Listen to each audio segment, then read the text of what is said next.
magtatanong po pala ako sa iyo. Tungkol saan? Magandang tanghali po.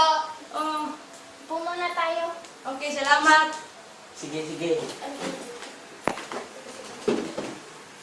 Tungkol po sa bahay na ito.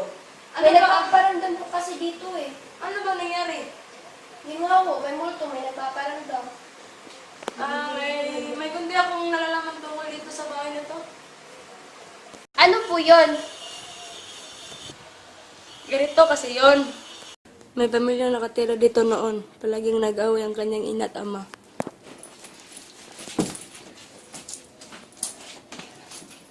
Nagigising na lang ang kanilang nag-iisang anak dahil sa ingay ng pag-away nila.